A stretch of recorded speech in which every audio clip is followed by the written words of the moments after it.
D'abord, j'ai un baccalauréat en sciences économiques, après une licence en agribusiness. Et quand j'étais enfant, j'ai rêvé de devenir footballeur. Oui, j'étais notamment, j'ai fait plusieurs centres professionnels du Mali, comme le CSK. J'ai même fréquenté en 2015 l'équipe nationale minime. J'ai fréquenté aussi LCBA, donc c'était comme un destin tracé qui est là. Mais après, il y a eu un virement. Je pense que il y a un élément essentiel qui me guidait chaque fois. Ça, c'était d'abord les études.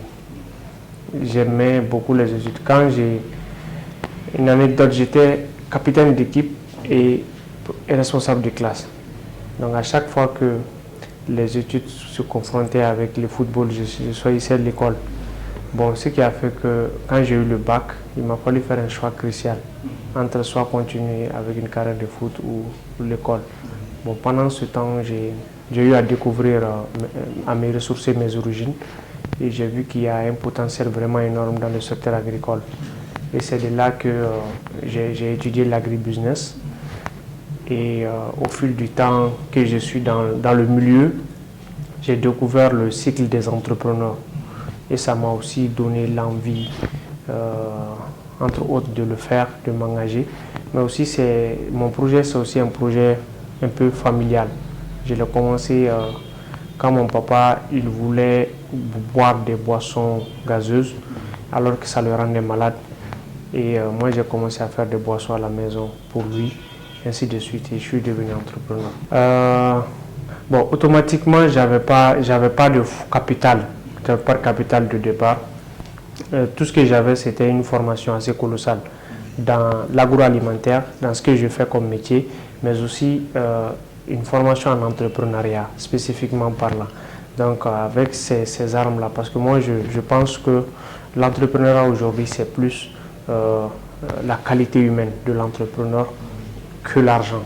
Donc quand l'entrepreneur lui-même est voué, il a une passion, il trouverait les moyens pour s'accomplir. Et ça a été la même chose. J'ai commencé à la maison parce que j'avais toute la technicité en tête, ce qui m'a permis de le faire à la maison. Après, au laboratoire de technologie alimentaire avec les moyens de bord. Capital de départ qui n'était vraiment pas colossal. Après la bourse d'études, voilà, ainsi de suite. Après, j'ai fait appel à des partenaires. Je vis de cette entreprise depuis le début. Depuis le début, même si ce n'était pas la belle vie. Voilà, je vivais de ça depuis 2018. Bon, on est à 4 ans déjà d'activité, donc c'est pour dire que j'ai vu pleinement de cette activité. Par rapport à la passion, à la vocation de devenir entrepreneur, parce qu'il ne faudrait pas que... C'est vrai, on a besoin de beaucoup d'entrepreneurs au Mali. Quand vous partez dans les sous-régions, il y a beaucoup de secteurs qui sont développés. Ce n'est pas que le secteur agricole, on a besoin d'entrepreneurs, mais l'entrepreneuriat aussi, c'est un métier. C'est un métier qui s'apprend et qui n'est pas donné à tout le monde non plus. Et tout le monde même ne veut pas le faire. Mais en tout cas, ceux qui veulent le faire, ce que je donne comme conseil, c'est vraiment de se cultiver à fond et de choisir d'abord d'être eux-mêmes entrepreneurs. Et après ça, ça c'est le premier choix. Le second choix, c'est d'apprendre ce qu'ils veulent faire comme métier, de comprendre, de faire des stages là-dessus, de faire des pratiques, à faire des études de marché s'ils veulent, mais de faire un premier prototype de leur produit ou service avant en tout cas de chercher n'importe quel type de financement. Et les prototypes ne sont pas chers, côté moyen. Quand vous me parlez de moyens, les prototypes ne sont pas chers, les premières études de marché ne sont pas forcément chères, liées à beaucoup de fonds. Donc avec ça déjà, avoir les premiers clients et comprendre son marché avec les moyens de bord et le reste, je pense qu'il y a aussi pas mal d'opportunités au Mali aujourd'hui, même en dehors du Mali, qui accompagnent les entrepreneurs, mais certains même n'en savent pas. Donc il y a tout ça qui aide entre autres les jeunes à formaliser leur entreprise, à créer leur idée de business Mais côté développement du business, ça demande autre chose. Bon, on a l'habitude de l'entendre dire que le Mali pratiquement est une terre vierge. On a l'habitude de l'entendre parce qu'il y a beaucoup de secteurs qui ne sont pas encore au top, qui reste beaucoup à faire, notamment mon domaine qui est le secteur agricole. Vous prenez le secteur agricole, l'agriculture en grand A, vous verrez mille et une idées de projets. Aviculture, quiniculture, pisciculture, l'élevage, ainsi de suite, transformation, production, il y a énormément de domaines. Même le TIC, la nouvelle technologie, même ce que vous êtes en train de faire, ça interagit avec ce qu'on fait comme activité. Donc ça veut dire qu'il y a le secteur agricole, il y a aussi la médecine, parce que je pense qu'au jour d'aujourd'hui, la santé aussi prime. Après l'alimentation, c'est la santé. Et le BTP, c'est des secteurs vraiment porteurs aujourd'hui que les jeunes s'installent à leur propre compte. Et entre autres, l'éthique, comme je l'avais souligné également, parce qu'on en a vraiment besoin aujourd'hui dans le monde de l'entrepreneuriat, tout ce qui est communication, marketing, digital, les cellules voilà. Je pense que ces différentes filières peuvent faire qu'aujourd'hui, et l'éducation, vous allez oublier l'éducation. En tout cas, on peut innover dans tous ces secteurs entre jeunes quand on réfléchit vraiment beaucoup et sans oublier la fiscalité et la finance pour ceux qui ont étudié ces différentes filières et qui restent à la maison parce qu'ils ne trouvent pas de boulot. Le terrain entrepreneurial aujourd'hui a vraiment besoin qu'ils s'installent à leur compte et qu'ils aident les entreprises, surtout dans ces différents domaines, voilà, pour qu'ils puissent aussi grandir. Ok, je vois comparativement dans les pays de la sous-région, les systèmes établis par l'État pour accompagner les entrepreneurs.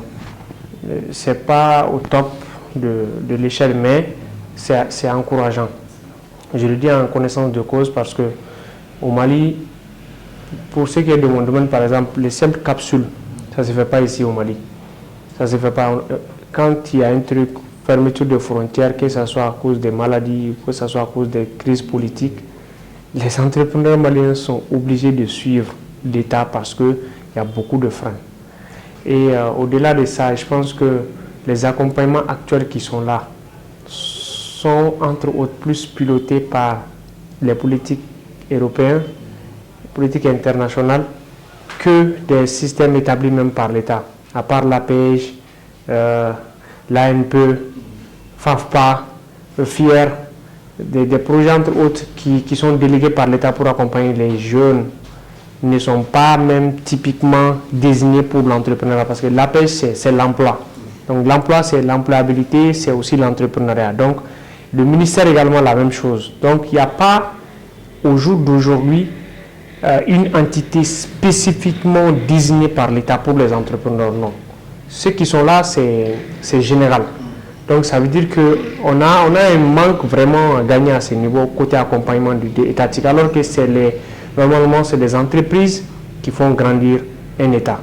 Donc je pense que si également on se réfère à beaucoup de politiques, par exemple au Sénégal, ou à l'université d'étudiants à droit, non seulement aux bourses d'études, mais également aux bourses entrepreneuriales, pour ceux qui veulent se lancer dans l'entrepreneuriat. Donc c'est des petites choses qu'il faut mettre en place pour accompagner les entrepreneurs. Moi je me dis aujourd'hui, est-ce qu'on a une zone désignée pour les jeunes entrepreneurs au Mali? Non. Aujourd'hui, le plus grand défi pour un jeune entrepreneur quand il veut s'installer dans son compte, c'est avoir un local. Pourquoi ne pas réfléchir à des choses comme ça, pas que financiers, mais des accompagnements comme ça qui peuvent permettre à chaque jeune, en tout cas, de s'installer, de commencer petit et de rêver grand. Voilà, il faut vraiment des stratégies en place pour ça. D'abord, ça commence par la passion. Côté attitude, ça commence par la passion, tout est guidé par ça. Au début, quand on est débutant entrepreneur, on est beaucoup plus guidé par la passion que n'importe quoi d'autre. C'est ça qui nous fait surmonter les coups bas et tout ce qui va avec, les pertes, les échecs. Bon, après, au bout d'un certain temps, on dit le proverbe, l'un des défis d'un entrepreneur, c'est de tomber amoureux de son produit ou service. Oui, après, il faut céder un peu la place de la passion à la réalité. Donc, il y a toutes ces caractéristiques-là qu'il faut développer en tant qu'entrepreneur, avoir un mental d'acier. Ça c'est vrai, mais il faut aussi savoir écouter les gens et s'entourer. Parce que quand on dit ça, il y a certains qui, malgré qu'ils foncent comme ça, ils voient les dangers, mais ils s'en foutent. Voilà, il faut être réaliste, quoi. Voilà, il faut avoir la passion réaliste, mais aussi prendre des risques parce qu'on ne va pas éliminer. Un entrepreneur, c'est vraiment quelqu'un qui prend des risques et qui les assume. Voilà, et être responsable, surtout envers ses collaborateurs. Quand je dis responsable, c'est vraiment assumer non seulement ses propres erreurs, mais aussi savoir assumer les erreurs même de ses collaborateurs pour le bien, parce que c'est lui qui est en tête.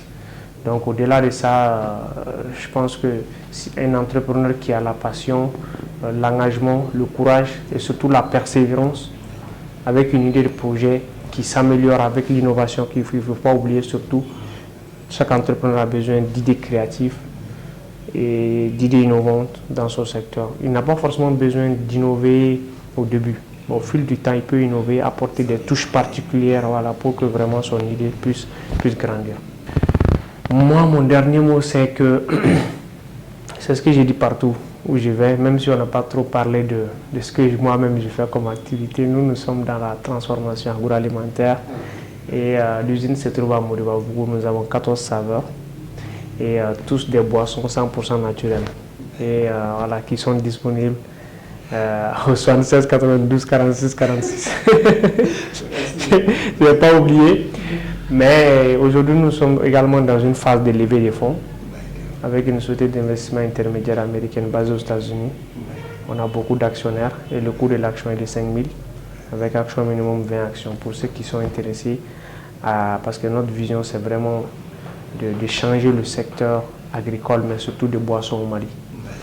Voilà, et notre vision c'est d'être l'industrie numéro 1 de boissons en Afrique.